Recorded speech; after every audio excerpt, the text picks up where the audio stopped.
Okay, so the phone's on silent. Good. We have no further disruption.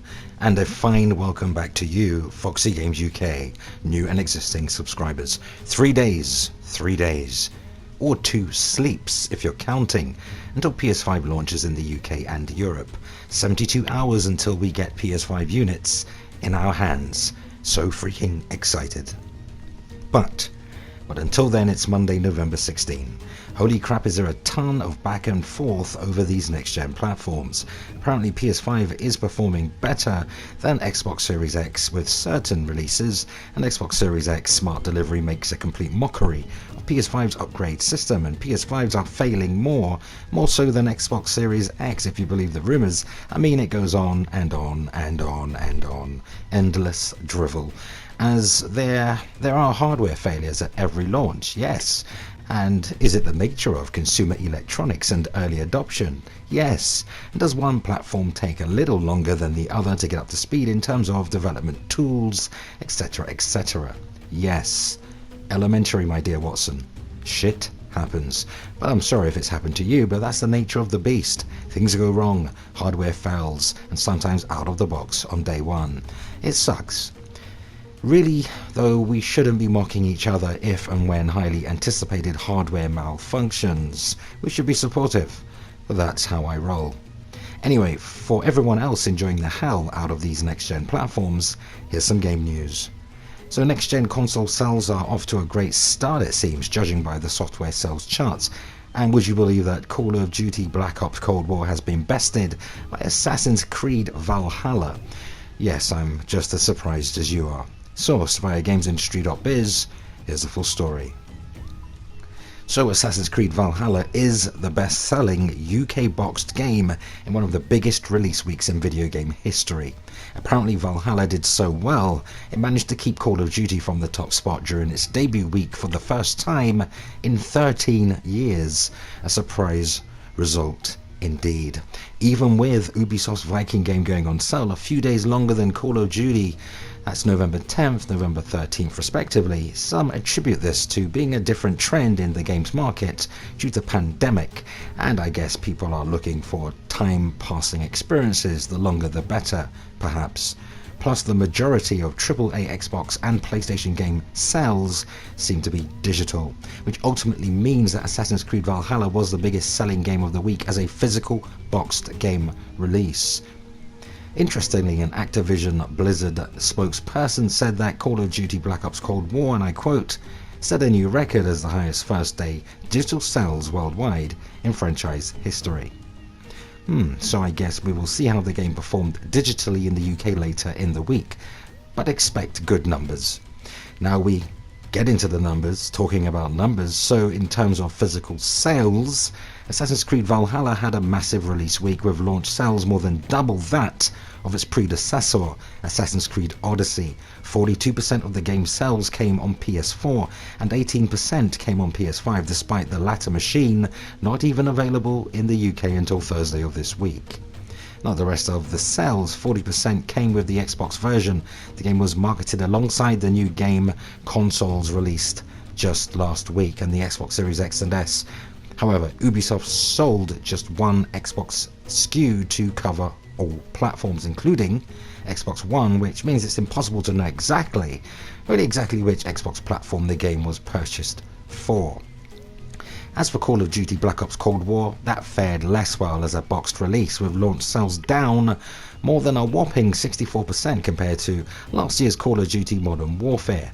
But we'll get a good picture on the game's performance once digital sales are in, but it's also worth noting the impact of Call of Duty Warzone, the hugely successful free-to-play game released in March of this year.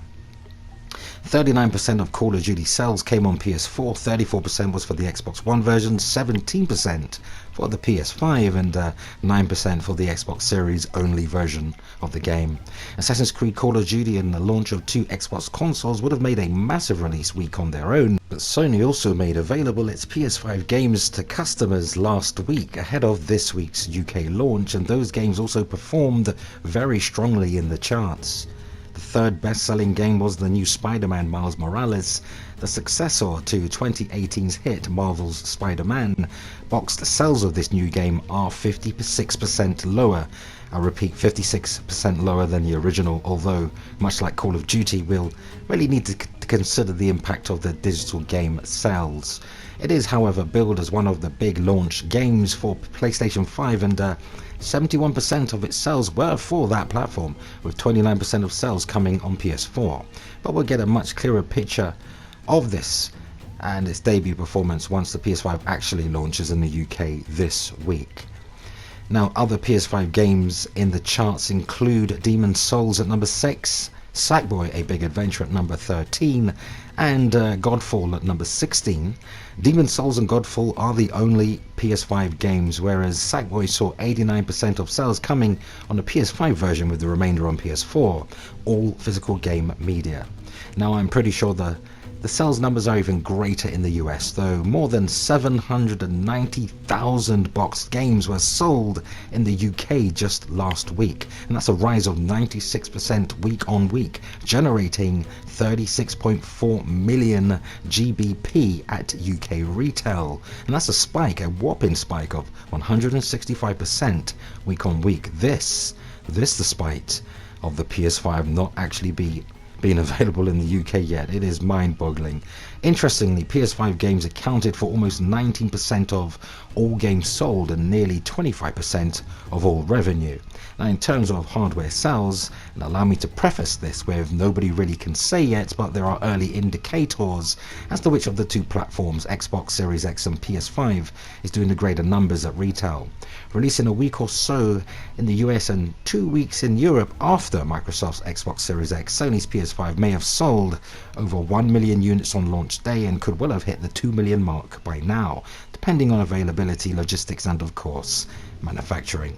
As for Xbox Series X, well, it's more or less common knowledge that Microsoft stopped sharing exact sales figures to focus on engagement metrics revolving around its Game Pass subscription service. In an interview with The Guardian, Xbox boss Phil Spencer stated that he doesn't, and I quote, "want my team's focus on console sales, and that he doesn't plan on revealing Xbox Series X or S sales figures even if they're better than the PS5 sales numbers." However, that isn't stopping Microsoft from touting its Series X and S sales success. The official Xbox Twitter account has indicated that the consoles were a huge hit globally. Though Xbox tweeting it had the largest launch date in Xbox history is a little vague, to say the least. Now, in every new generation of console, most do well. Even Nintendo's Wii U sold incredibly well at launch. But there are other factors at play here. I mean, there's hardware shortages, plus the hardcore gamer will snap up new hardware almost immediately, but then the real tale of the tape is in a platform's longevity. Cast your minds back to 2013. Microsoft stated via the Xbox blog that Xbox One enjoyed the biggest launch in Xbox history, specifically noting that more than 1 million Xbox Ones had been sold during the console's first 24 hours of availability. It's probably fair to assume Xbox Series X and S had already surpassed Xbox One's 1 million launch number based on similar wording of Microsoft's latest announcement. But if I were to hazard a guess, I'd say Xbox Series X and S combined has probably shifted around 1.2 to 1.4 million units to date. I would put PS5 at around 2 million units or just shy of, with Series X behind around 600,000 units at max. Speculation, that much is true, but speculating Series X and S numbers are being measured together in terms of total units sold, although Microsoft notes in a blog post that the Xbox Series S added, and I quote, "the highest percentage of new players for any Xbox console at launch." But the good news is, yes, the very good news is both PS5 and Xbox Series X and S are roughly somewhere in that million sales ballpark at the very worst. Each console selling over 1 million units during a time of such uncertainty is a massive achievement considering the challenges of 2020, and what a year it's been. As more units are manufactured for retail and life in general gets back to some semblance of normality, I'd expect to see the sales gap widen as more and more games become available for each platform. though game development largely depends on the number of units that are out there, and that means the race will revolve around which of the two platform holders are able to ship the most units in time for the first quarterly report, March 2021. Now what say you? Go ahead, sound off, share your thoughts and opinions on today's news, because that, unfortunately, that brings us to the end of another video, but let's continue the discussion cordially in the comments. And for all your current and next gen news updates, rumour and rampant speculation, yes, hit the like button, yes, spread the word, and you know what to do by now, yes, keep it locked to Foxy Games UK. Subscribe to Foxy Games UK, remember hit the notification bell so you never miss content. You can thumbs up if you like it here and help us reach more like-minded gamers simply by sharing this video. You can consider supporting Foxy Games UK via Patreon, link is available in the description. Truly appreciate the support. That concludes our time together on this Monday. It was certainly great hanging out. Until the next time, enjoy next gen consoles, play games, not corporations.